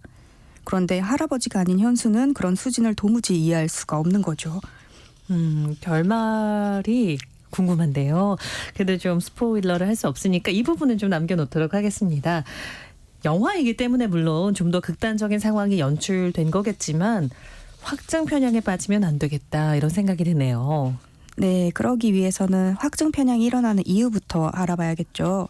사람들은 누구나 마음의 일관성을 유지하고자 하는 심리를 가지고 있습니다. 일단 한번 신념이 형성되면 그 신념을 바꾸기보다는 그대로 지키고 싶은 거죠.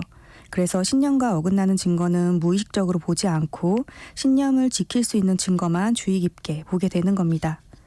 특히 대부분의 사람들은 자신과 신념이 맞는 특정 사람들하고만 선택적으로 교류를 하면서 내 생각이 맞다는 지지를 받기 때문에 확증 편향은 더욱 강해지게 되는 거죠.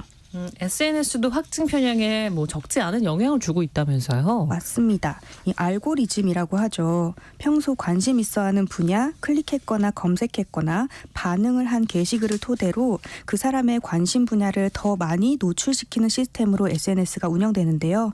예를 들어 저는 동물을 좋아해서 제 SNS에는 항상 강아지 영상이 뜨고요. 음식을 좋아하는 사람에게는 먹방이나 음식을 만드는 영상이 뜨고 패션을 좋아하는 사람은 옷이나 액세서리 관련된 게시글이 자주 노출되죠. 이런 생활을 우리가 하다 보니까 내가 좋아하는 세상이나 선호하는 조건, 그리고 내가 가진 생각이 일반적이라고 착각을 하게 됩니다. 그러다 보니까 내가 세상의 중심이고 나의 생각이 정답이고 나의 기준에 맞지 않는 모든 것들이 틀린 것이라고 느끼게 되는 거죠. 그렇다면 마지막으로 확증 편향에 좀 빠지지 않으려면 어떤 노력을 해야 할지 조언을 해주신다면요? 네, 이 자신이 평소 가지고 있던 관점과 반대되는 관점으로 바라보는 연습이 필요한데요. 이 연습에는 여러 가지 방식이 있겠지만 가장 시간과 비용이 들지 않고 또 위험 부담이 없는 방법으로 저는 다양한 책을 보는 것을 추천드립니다. 책을 한 권도 안 본 사람보다 한 권만 본 사람이 더 무섭다. 이런 말이 있는데요. 한 권만 보고 그 내용을 진리로 여기면 매몰된 사고에 갇힐 수 있기 때문이죠. 그래서 평소 내가 관심 없던 분야, 나와 다른 생각을 가진 사람들의 메시지에도 관심을 가질 필요가 있습니다.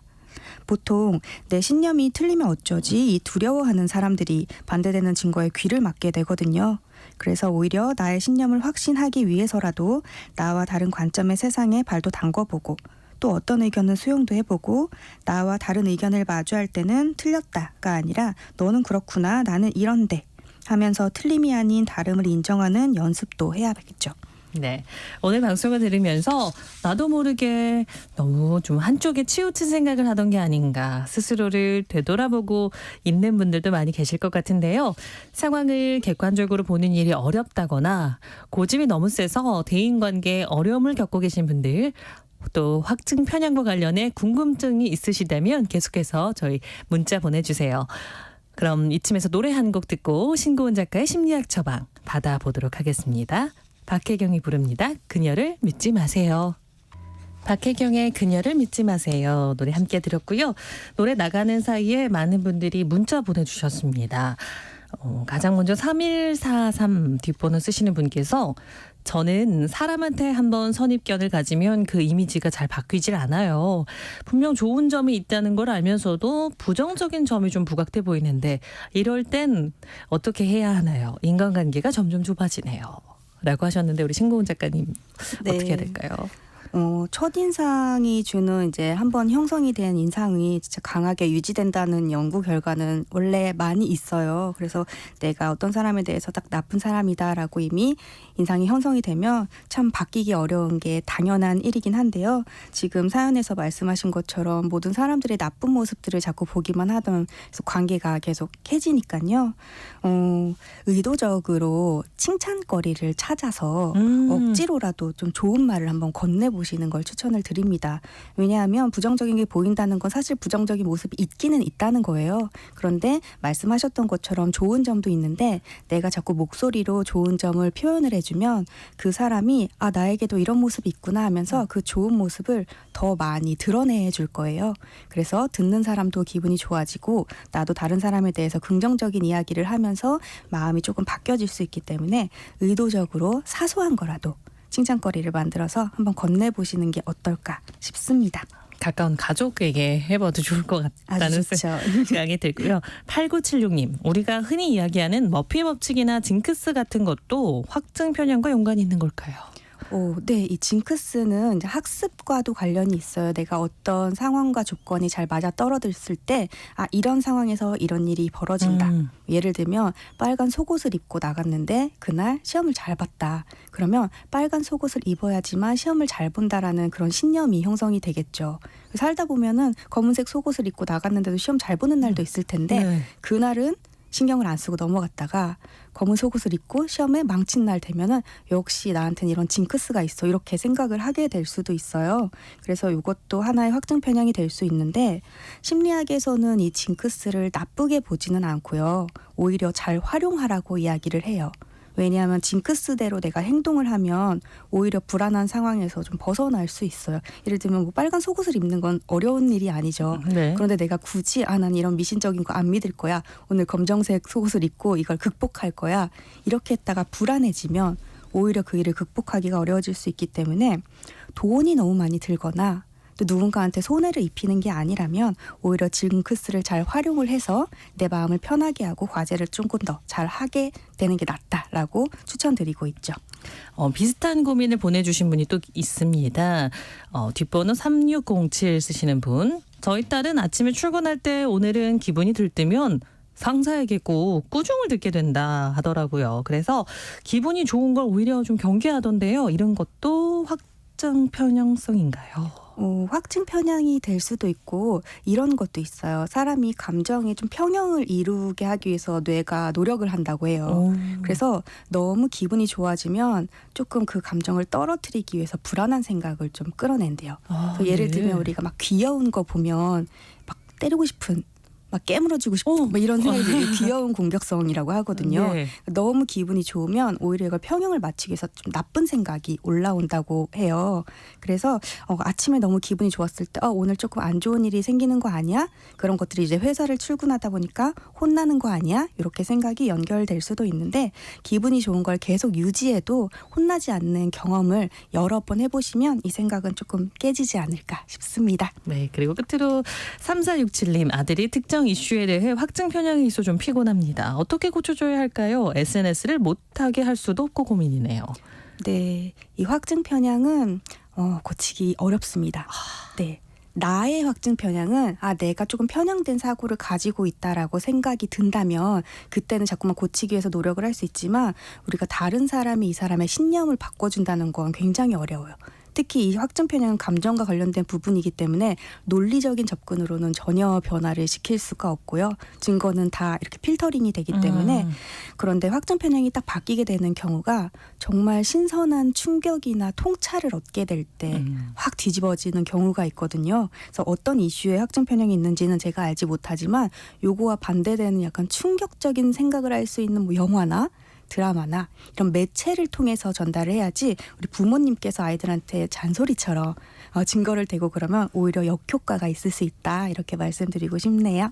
바뀔 수 없다는 걸 인정하는 것만으로도 좀 큰 맞아요. 소득이지 않을까 싶은데요. 네. 라디오 심리극장 우리 신고은 작가님과는 여기까지 함께하겠습니다. 고맙습니다. 고맙습니다.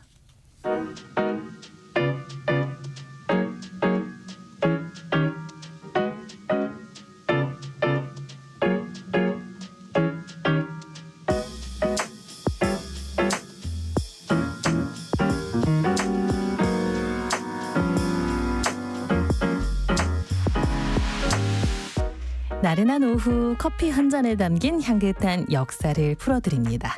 커피로 맛보는 역사, 커피 인문학자인 이길성 교수와 함께합니다. 안녕하세요. 네, 안녕하세요. 오늘은 어떤 이야기 들고 오셨을까요? 예, 요즘 라인 사태 관련 뉴스가 참 많이 네. 나오고 있죠. 앞서 코너에서도 다루는 걸 들었는데요. 그간 일본은 자신들이 35년간 지배했던 우리나라가 이 자신들을 넘어서는 것에 대해 굉장히 자존심을 상해하는 모습을 자주 보여왔거든요.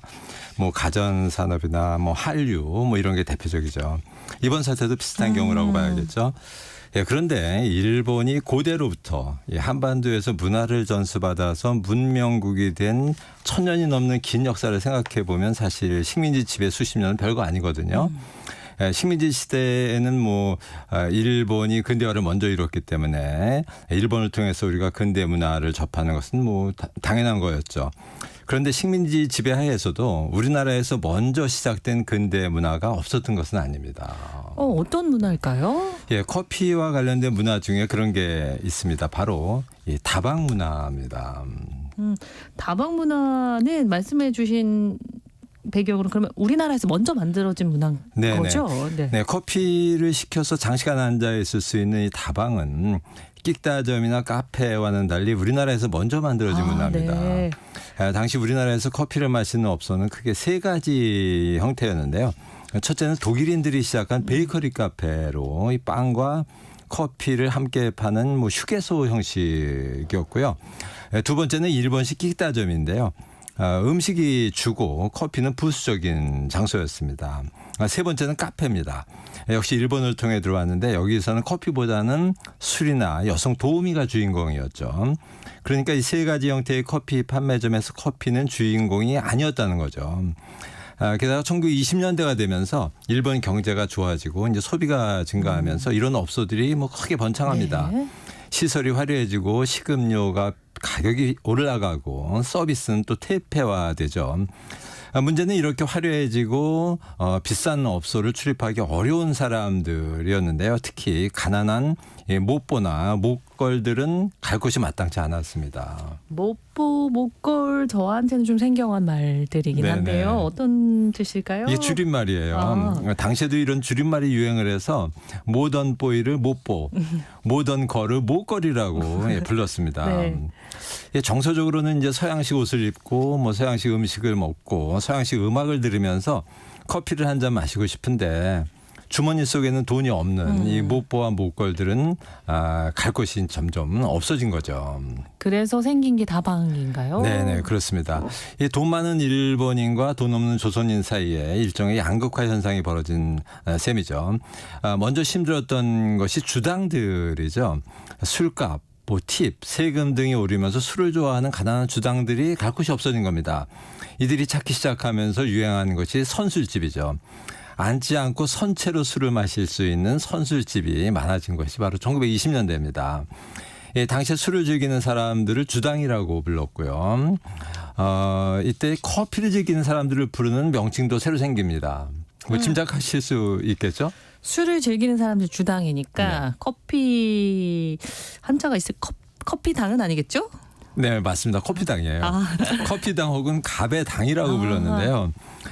커피 가격, 웨이트리스, 팁 등이 오르자 이제 가배당들도 갈 만한 곳이 없어졌죠. 물론 점점 심해지는 그 태폐적인 분위기를 싫어하는 사람들도 있었고요. 이 당시 못보 못걸과 함께 배고픈 직업군의 하나가 문화예술인들이었습니다. 1920년대에 등장한 영화 산업에 종사하는 뭐 영화 감독이나 배우, 화가, 문인들, 수입이 많지 않았던 이런 사람들이 갈 만한 곳이 사라진 거죠.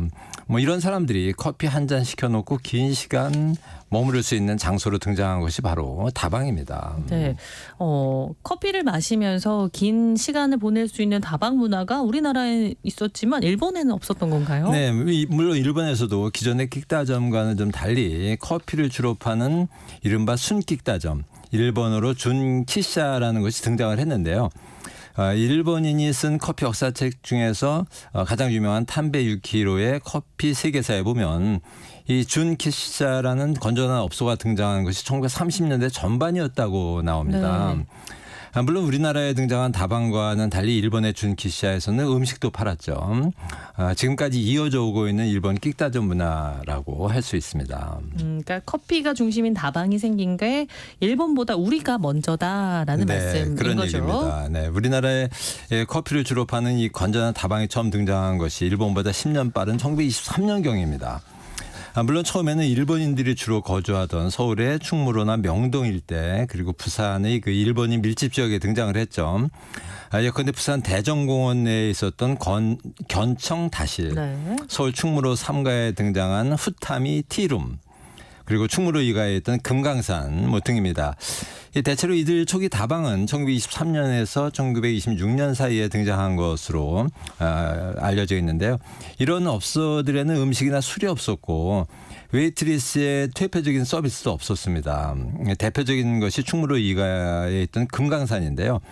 이 업소가 1928년 12월부터 이듬해까지 그 매일신보에 신문에 게재한 광고를 보면 이런 문장이 나옵니다. 아주 저렴한 가격의 업소, 순민중적인 업소, 주류를 팔지 않는 업소, 그리고 이 사회생활의 안식소, 거리의 안식처 뭐 이런 표현도 썼습니다. 초기 이들 다방을 세운 것 그리고 이런 다방에 많이 출입한 것도 대부분 일본인이기는 했습니다. 네, 그럼 조선 사람들이 다방을 차리기 시작한 건 언제부터였습니까? 예, 1926년까지는 서울이 청계천을 중심으로 남천과 북천으로 나뉘어져 있었습니다. 지금의 명동, 소공동, 충무로 등 남천은 일본인들이 주로 활동하는 아주 활발한 상업지구였고요. 예, 여기에는 총독부 청사, 뭐 경성부 청사, 경찰서, 그리고 뭐 금융기관, 상점 등이 질비하게 있었죠. 이 북천은 조선인들의 주거와 상업시설이 주로 있었는데 남천에 비해서는 낙후되어 있었다고 봐야죠. 그런데 1926년을 기점으로 이 북천에 또 개발 붐이 생깁니다. 이 경복궁 마당에 지어진 조선 총독부 그리고 종로 5가에 세워진 경성제국대학교가 문을 연 것이 바로 1926년이거든요. 이때부터 이제 북천에 또 카페, 끽다점, 다방이 생기기 시작하죠. 조선 사람들이 다방을 세우기 시작한 것도 바로 이때부터였습니다. 역사가들이 공감하는 우리나라 사람이 세운 최초의 다방은 카카듀라는 재미있는 이름의 다방입니다. 1927년에 종로 관운동 입구에 있었는데요. 이 카카듀를 연 인물은 이경손이라는 사람입니다. 이경손 씨라는 인물은 좀 어떤 인물일지 궁금한데요. 네, 이경손 씨는 1904년 개성 출신인데요. 동요 작가 그리고 극단 배우를 거쳐서 우리나라 최초의 영화사인 조선 키네마 주식회사 설립에 참여했습니다. 그런데 이 영화사가 내분으로 좀 혼란스러울 때 조선인 감독 윤백남이 세운 백남 프로덕션 으로 들어가서 영화 감독의 데뷔를 하죠. 데뷔작은 심청전이었고요.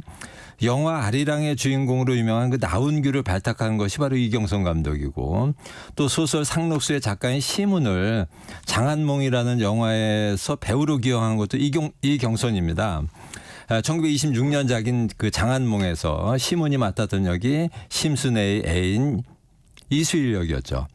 당시 영화는 모두 무성 영화였고요. 변사가 등장합니다.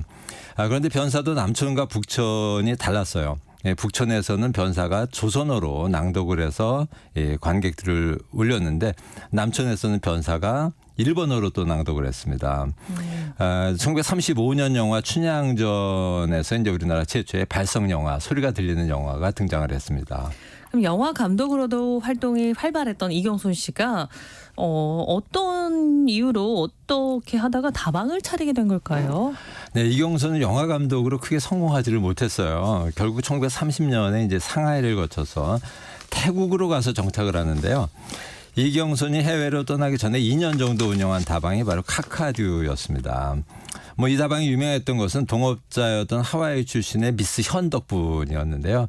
이 미스 현의 부모는 1903년에 이민선을 타고 하와이에 도착을 했고요. 도착하자마자 태어난 게 미스 현이죠. 미국 하와이에서 태어난 첫 번째 조선 출신 미국 시민권자입니다. 미국 이름은 앨리스 현이었고요. 이경선 감독과는 5천간이 되는 인척이었다고 해요. 이경선의 사촌 누이가 앨리스 현의 어머니였거든요. 이 앨리스 현의 아버지는 기독교 목사며 독립운동가로 유명했던 교과서에도 나오는 현순이라는 꽤 알려진 인물이었고요. 이 앨리스 현도 성인이 되어서는 이제 하와이와 조선을 오가며 독립운동을 돕고 있었는데요. 1927년 어느 날 이제 이경선을 찾아와서 서울에 카페를 차리려고 하니까 이름을 좀 빌려달라는 부탁을 합니다. 이경선이 친척이니까 승낙을 해서 카카듀가 생긴 거죠. 영화 감독이 갑자기 커피 장사를 한다는 소식은 당시에도 꽤 충격적이었습니다. 네, 카카듀 발음부터 좀 특이한데 이거는 무슨 뜻일까요? 네, 카카듀는 이 하와이에 많이 서식하는 앵무새의 하나거든요. 앵무새 종류입니다. 그래서 이 카카듀라는 이름이 앨리스의 고향 하와이를 상징해서 만든 것이라는 해석이 그동안에 많았는데요. 최근에 어떤 연구에 의해서 밝혀진 바에 따르면 그 이경선 감독이 각색해서 연극 무대에 올렸던 시곡 중에 오스트리아 작가 슈니칠러의 푸른 앵무새라는 작품이 있었는데 이 제목에 나오는 앵무새가 카카듀였다고 합니다. 그래서 이경선이 어디에서 카카듀를 가져왔는지는 명확하지는 않지만 이 두 가지 중 하나로부터 영감을 받은 것은 틀림없는 것 같습니다. 영화 감독과 하와이 출신의 여성이 차린 카카듀 영업은 당시에 좀 잘 됐습니까? 네, 처음에는 성공적이었다고 해요. 미스 현의 독특한 분위기도 작용했고요. 기록에 보면 이 미스 현은 노랗고 붉은 빛이 나풀거리는 머리에 붕어처럼 큰 눈을 가진 여성이었다고 나와 있습니다. 이곳에서 열린 여러 가지 문화 행사도 또 인기가 있었고요. 개점 기념으로 열렸던 예술 포스터 전람회, 그리고 1928년 톨스토이 탄생 100주년 기념 외국 문학 연구회 간담회 이런 것들이 성황을 이루었습니다. 그런데 커피 맛이 좋았다는 기록은 없습니다. 그렇게 인기가 일단 있었다면 영업은 좀 오래도록 하지 않았을까 싶은데요. 아쉽게도 아닙니다. 이 앨리스 현이 독립운동에 관여를 하면서 이제 두 사람 모두 일본 경찰의 감시를 받아야 했습니다. 결국 1930년에 앨리스 현은 미국으로 돌아가고 이경선은 하와이로 떠나면서 카카듀는 문을 닫습니다. 영업을 했던 기간이 불과 2년 내외밖에 되지 않습니다. 얼핏 기억에 시인 이상이 제비다방을 세웠다라는 기억이 있는데 이 시기에 혹시 등장을 했을까요? 예, 제비다방은 이보다 조금 늦은 1933년에 세워지는데요. 그 이전에 조선인들이 세운 유명한 다방들이 등장을 합니다. 이 대표적인 것이 소공동, 지금의 서울시청 맞은편에 있던 낭낭파라죠. 낭낭파라. 오늘 사실 좀 낯선 단어들이 많이 등장하는데 이건 또 무슨 뜻일까요? 예, 파라는 영어의 팔러. 즉 응접실이나 거실을 뜻하는 단어인데요. 이게 발달해서 일제시대에 휴게실, 쉼터 등으로 널리 쓰였습니다. 카페 이름에 적지 않게 사용됐던 게 영어 이름 팔러, 일본식으로는 파라입니다. 낭낭파라는 그럼 좀 유명했을까요? 네, 이 낭낭파라는 일본의 도쿄 미술학교를 졸업한 화가 이순석이 1932년 7월에 세운 다방이었는데요. 낭낭파라는 두 가지 이유로 당시에 꽤 유명했습니다. 첫째는 이국적인 실내 분위기였죠. 다방 한가운데에 놓여있는 그 남방식물 파초, 벽에 걸려있는 슈베르트의 초상화, 또 늘 들리는 서양 음악, 이런 게 굉장히 이국적인 분위기를 만들어냈죠. 두 번째는 출입하던 인물들입니다. 당시 이 다방을 드나들던 아주 유명한 소설가 이태주는 장마라는 소설가를 쓴 사람이죠. 이 다방 손님들을 사무적 소속을 갖지 않은 사람들이라고 표현을 했습니다. 당시 영어로는 룸펜이죠. 독일어인데요. 뭐 좀 배웠으나 직업이 없어서 빈둥거리는 사람들 뭐 이런 뜻이죠. 뭐 이 다방의 대표적인 손님, 즉 사무적 소속이 없던 백수죠. 인물에는 시인 이상, 소설가 박태원, 뭐 화가 구본웅 등이 있었습니다. 그러다 보니 이곳에서는 뭐 연주회, 출판 기념회, 미술 전시회 같은 문화 행사도 굉장히 자주 열렸습니다. 다방인데 커피로 유명한 건 또 아니었네요. 네네. 이 낭낭파라에서 가장 인기 있던 메뉴가 커피였거든요. 그런데 맛은 별로 좋지 않았다고 합니다. 그 아까 얘기한 소설가 이태준이 낭낭파라의 커피에 대해서 기록한 걸 보면 이런 표현이 나옵니다. 컵에 군물이 도는 것이 구미가 당기지 않는다. 그 원료에서부터 조리에까지 좀 학적 양심을 가지고 끓여놓은 커피를 마셔봤으면 싶다. 예, 커피 맛을 평하면서 뭐 학적 양심이라는 표현까지 한 것이 좀 심하기는 한데 어쨌든 낭낭파라의 커피 맛이 형편 없었던 것은 사실인 것 같습니다. 시인 이상은 얘기를 좀 해보자면 낭낭파라를 다니다가 직접 제비다방을 차린 건데요. 제비다방을 차린 후에는 낭낭파라의 발길을 끊지 않았을까 싶은데요. 네, 이상은 제비다방을 차린 후에도 낭낭파라를 많이 찾았습니다. 네. 특히 제비다방을 함께 차렸던 연인 금홍과 사이가 나빠지거든요. 그러면서 이제 제비다방에 머물기 싫으니까 낭낭파라를 더욱 찾았죠.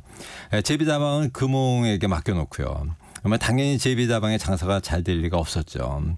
뭐 이상이 낭낭파라를 드나들면서 했던 행동 중에서 특이하다고 해서 당시 사람들이 수군거렸던 아주 재미있는 일화가 있습니다. 이 커피 값과 뭐 관련된 일화인데요. 혹시 짐작하는 거 있을까요? 가격이 비싸다고 했던지 뭐 아니면 뭐 돈을 안 냈을까요? 뭐 외상을 했나 깎아달라고 했을까요? 잘 모르겠는데요. 네, 이상은 이 친구들과 커피를 마시고 나서 아니면 마시다가 중간에 혼자 일어서서라도 자기가 마신 커피 한 잔 값, 당시 10전이었는데요. 이 돈만 딸랑 대고 나갔다고 하죠. 이게 무슨 뜻일까요? 그러니까 우리나라에서 더치페이의 원조가 뭐 이상이었다고 합니다. 친구들이 좋아할 리는 없었죠. 전체 다 내지 않고 네네. 내가 마신 잠깐만 내겠다. 네네. 당시 낭낭파라 같은 다방에서는 그 어떤 커피의 재료를 썼고 또 어떻게 커피를 만들었는지도 궁금하고 저도 사실 1부와 2부 사이에 약간 좀 피곤해서 커피를 한 잔 했는데 그 얘기를 들으면서 지금 제가 마시는 커피와 비슷한 맛이었을까 좀 완전히 달랐을까 상상을 해봤거든요. 어땠습니까? 네, 당시 우리나라에서는 주로 브라질 커피 원두를 많이 썼습니다. 왜냐하면 일본에 브라질 커피가 많이 들어오고 있던 시절이거든요. 그리고 커피를 만드는 방법은 대부분 끓이는 식이었고요. 그러니까 커피 가루와 물을 주전자나 냄비 같은 데 함께 넣고 끓인 다음에 커피 가루가 떠다니잖아요. 이것을 가라앉기를 또 기다려야 됩니다. 그러다 마시는 방식인데요. 보통 끓이는 것을 20분 내지 30분 정도 끓였습니다. 굉장히 긴 시간이죠. 게다가 또 이 커피 찌꺼기가 가라앉기를 기다리는 시간도 있었으니까 상당히 긴 시간 준비가 필요했죠. 지금 기준으로 보면 맛과 향이 당연히 좋지 않았습니다. 지금 마시는 커피와 비교할 수 없을 정도로 맛은 텁텁하고 찌꺼기가 입에 느껴지는 그런 수준이 높지 않은 커피였습니다. 커피로 맛보는 역사. 오늘은 우리나라에 처음 등장한 다방과 시인 이상의 커피 계산법에 관한 이야기 나눠봤는데요. 이길성 교수님 다음 시간에는 또 어떤 이야기 준비하고 계십니까? 네, 다음 시간에도 식민지 시대의 다방 이야기를 계속하겠습니다. 낭낭파라 이외에 당시에 생겼었던 우리나라 사람들이 지금 다방을 중심으로 흥미로운 다방 소식을 더 전해드리도록 하겠습니다. 네, 커피로 맛보는 역사. 월요일 오늘 여기까지 하겠습니다. 커피 인문학자 이길성 교수님 고맙습니다. 네, 감사합니다. 세상의 모든 정보 오늘은 여기서 마무리하겠습니다. 모바일 쿠폰 당첨자는 홈페이지 공지사항에서 확인하실 수 있고요. 끝곡으로 제프 버넷의 Call at the Coffee Shop 들으면서 마무리하겠습니다. 행복한 오후 이어가시고요. 지금까지 아나운서 정지원이었습니다. 고맙습니다.